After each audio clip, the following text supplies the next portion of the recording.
కృష్ణా జిల్లా ఉయ్యూరులో వీరమ్మ తల్లి తిరునాళ్ల మహోత్సవం అంగరంగ వైభవంగా జరుగుతుంది. ఉయ్యూరు టౌన్ పోలీస్ స్టేషన్ నుండి ఆనవాయితీగా వస్తున్న సారె సమర్పించడం, తొలిసారి దళిత దంపతులు సమర్పించడం గమనార్హం. టౌన్ స్టేషన్ సబ్ ఇన్స్పెక్టర్ కి పెళ్లి కాకపోవడంతో ఆ అదృష్టం రైటర్ వెంకటరెడ్డి దంపతులకు దక్కింది. కుల మతాలకు అతీతంగా వీరమ్మ తల్లికి వేలాదిగా భక్తులు మొక్కులు చెల్లించుకుంటున్నారు. కోరిన కోరికలు తీర్చే తల్లి వీరమ్మ తల్లి అంటూ మంత్రి పార్థసారథి కొనియాడారు.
నేను విజయవాడ నుంచి వచ్చాను.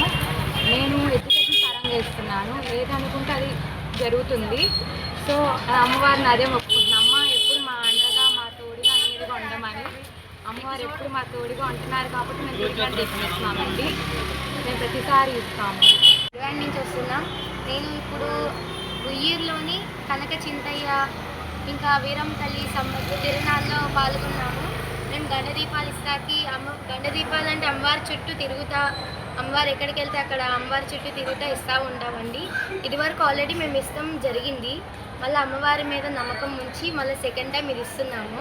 అంటే ఏమన్నా కోరికలు కోరుకుంటే అమ్మవారు ఖచ్చితంగా తీరుస్తారనమాట.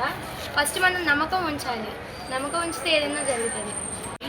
మేము విజయవాడ నుంచి వచ్చాము. అందరం చాలా కారపూడి కనక చింతయ్య స్వామి వీరమ్మ తల్లి తిరునాళ్ళు అంగరంగ వైభవంగా జరుగుతుంది. జనవరి 1వ తారీఖు నుంచి 15 రోజులు జరుగుతుంది. అసలు జనం పోటెత్తిన జనం వస్తారు. అనుకున్న పనులు మనకు జరుగుతాయని గణదీపాలు ఇస్తాం. కొన్ని కోరిక అమ్మవారి గుడి వ్యవహారాలన్నీ కూడా ఒక కుటుంబం తరపున పారుపూడి వారి వంశస్థులు వారే ఈ కార్యక్రమాలన్నీ చూస్తూ ఉన్నారు. ప్రభుత్వం దీనిలో ఎప్పుడు కూడా మరి జోక్యం చేసుకోలేదు. మరి తప్పుకోకుండా ఇది ప్రైవేటు దేవాలయం కాబట్టి ఈ కమిటీ వారు ఎవరైతే ఉన్నారో వారితో చర్చించి వారి సమ్మతితో భక్తులందరి సమ్మతితో ప్రభుత్వం తరఫున కట్టించడానికి అవకాశం ఉంటే తప్పకుండా ఈ సంవత్సరం కట్టించడానికి, అదేవిధంగా మీరు ఏదైతే చెప్తున్నారో వసతులు ఆ వసతులు అభివృద్ధి చేయడానికి నేను తప్పకుండా కృషి చేస్తాను.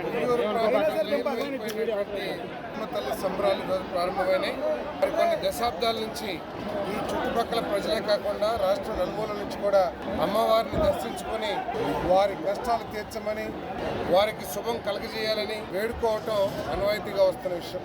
అమ్మవారి మహిమ మూలంగా ఈ ప్రాంతంలోని ప్రజలందరూ కూడా సౌఖ్యంగా ప్రశాంతంగా మరి వారి కుటుంబాలు కూడా వస్తున్న విషయం ఈ ప్రాంత ప్రజలందరూ కూడా చూశారు. ప్రతి సంవత్సరం కూడా ఈ భక్తుల నమ్మకంతో అమ్మవారి ఉత్సవాలు ఇంకా ఘనంగా జరుగుతూ ఉన్నాయి. ఎవరికి ఏ కష్టం వచ్చినా కూడా అమ్మ పేరు మీద కోరుకుంటే అమ్మ నెరవేరుస్తుందనే ఒక నమ్మకంతో ప్రజలందరూ కూడా ఇక్కడికి వస్తున్నారు. మరి ఈ అమ్మవారి దేవాలయాన్ని కూడా అభివృద్ధి చేయడానికి మా వంతు మేము కృషి చేస్తామని చెప్పేసి కూడా మనం చేస్తాను. అమ్మవారి దయతో ప్రజలందరూ కూడా చల్లగా ఉండాలని, మరి పాడి పంటలు అభివృద్ధి చెందాలని, మరి పిల్లలందరికీ కూడా బాగా చదువులు వచ్చి మంచి ఉద్యోగాలు వచ్చి